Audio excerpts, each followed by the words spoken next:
Chris, pretty gutsy effort by Mizzou last night in the Armed Forces Bowl with them being shorthanded. I'm sure you enjoyed that.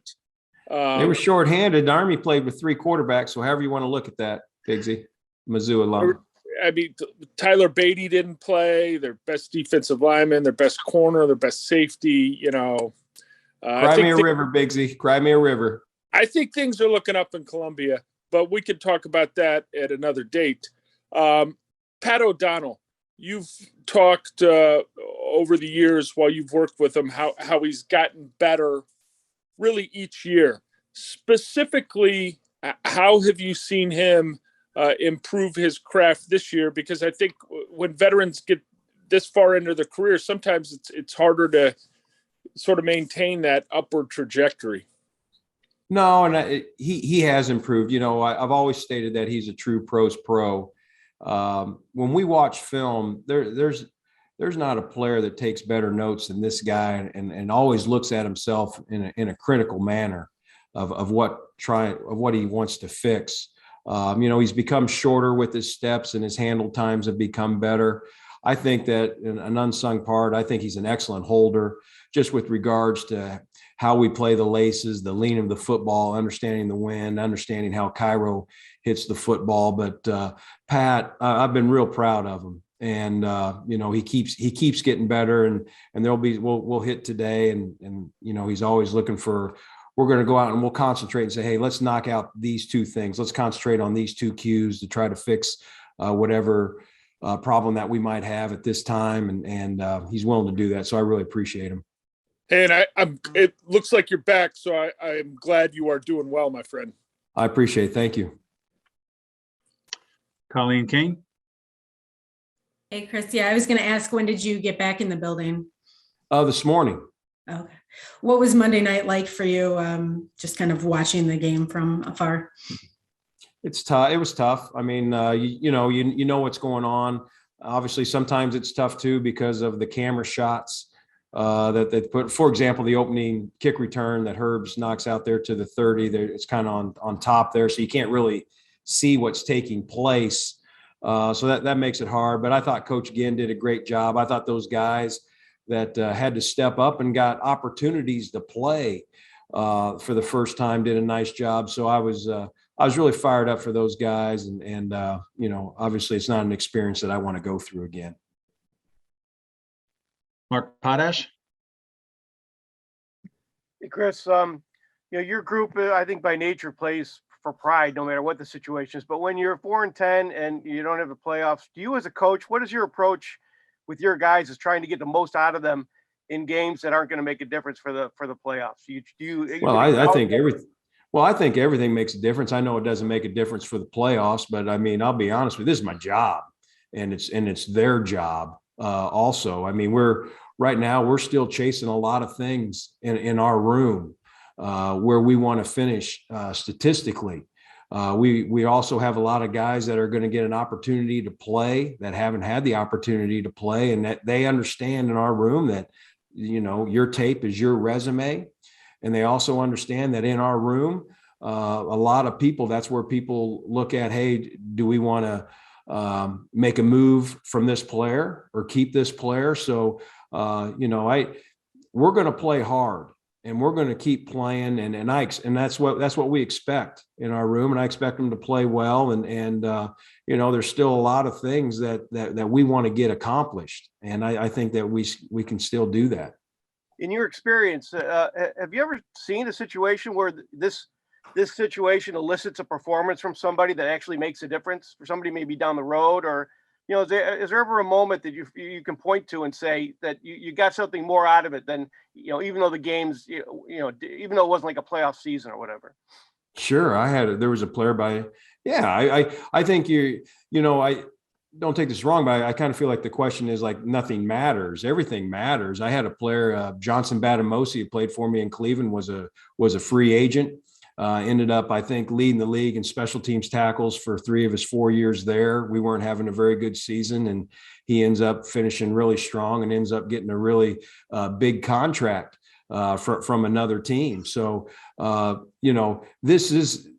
it's just like anything. Your job included. Everybody wants to write a good story, and they take pride in that. Even though we don't have the record that we want to have, this is our job, and still take pride in it. And that's how we're going to do business in our area, because that's all we can control. And if we can do that, and we do it well, then we're helping ourselves to be in position to win the game.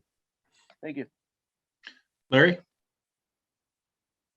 Hey, Chris, first, I'm very glad to see that you are back. I have a couple of questions, and neither of them involved Missouri's losses in football or basketball last night. First one is, how relieved are you to be back, especially given, with the wife and a couple of daughters and the whole situation with COVID?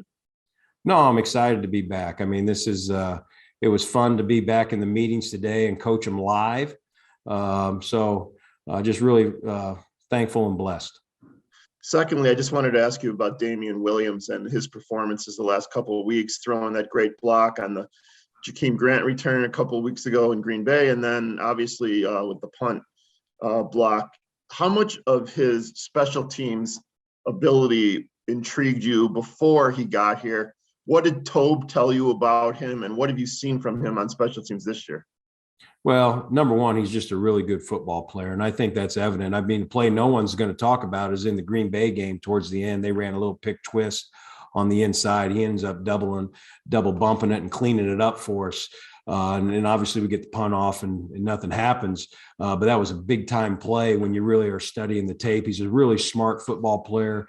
I talked to Dave when we got him, and I already knew Damian's history from Miami and in Kansas City. So I knew what kind of football player that we were getting.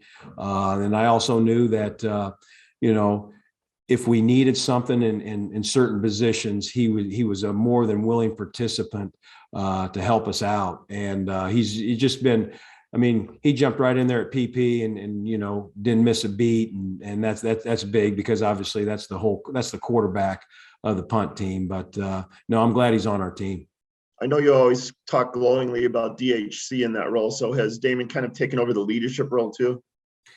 Well, I think we got a lot of leaders in there, and I don't ever want to single out a certain guy, but we spoke a little bit about that today amongst the players, what we need to get done in our area. So I have multiple leaders that I can go to that make sure that our ship is driving as straight as we can drive it.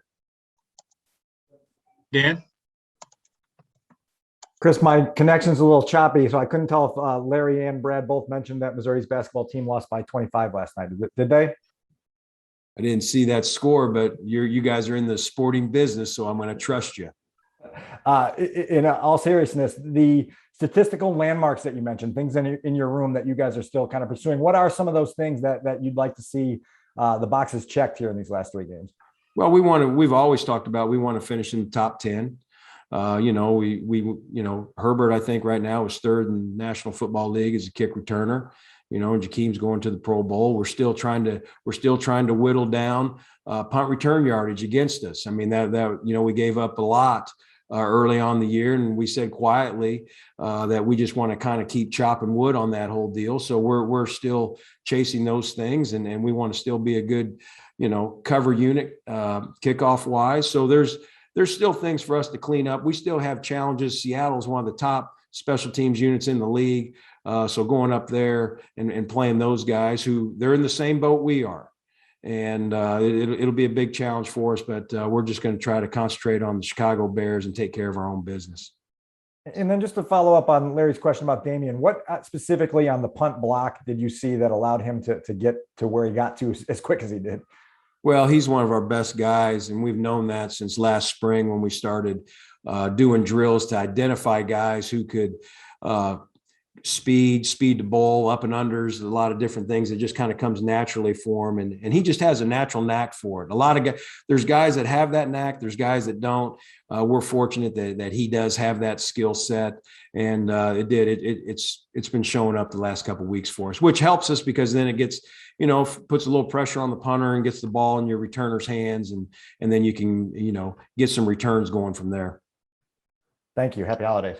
You too. Zach Pearson? Hey, Chris, good to see you back in the building. I kind of wanted to ask about Cairo's miss. Did you see anything different on that? Was it just a good play by the other team getting a hand on it? Did he kick it a It was a little good low? play. No, I thought it was a good hit by Cairo because they got a hand on that, and that can't happen. So I think that probably knocked it off just a little bit, and it still almost gets there. So obviously that tells you right there from 49 that he struck the ball well. And we got to get that cleaned up for him. Alex? Hey, Chris. Jakeem, like you mentioned, earns that Pro Bowl bid. And I know you admired him from afar when the Dolphins came and did the joint practices. But now that you've gotten to work with him for a few months, I'm wondering, is there anything specific that you've learned about him now that you have gotten to work with him for several months? Yeah, you've gotten to understand what's underneath the hood, how he studies punters. He'll come in with ideas. And obviously those are things that you don't know because you're not with the player all the time. But, he's a really good student of the game. And I just like how he works at his craft. And obviously he can be dynamic with the football in his hands. Any one moment where you go, oh man, he's the real deal? I knew that when he was at Miami and we were playing him, whether that was in Cleveland or here when we went down there a few years ago. I always knew what type of player that we were facing, and because I lost some sleep on him, so I was well aware of him. And one more here, Pat Finley. Hold on, I can't wait for this one. Can you explain to Dan the challenges of watching a bowl game and a basketball game at the same time? I don't think Illinois has ever had that problem before. Are you a Missouri Tiger too, Pat? Yes, sir. My real question is about your punt return and Damiere Byrd. When you're weighing him and Daz Newsome, what is that debate like in your head? You have a guy who muffed a punt the other night versus a rookie. And I imagine it might be hard to trust a rookie in some situations too.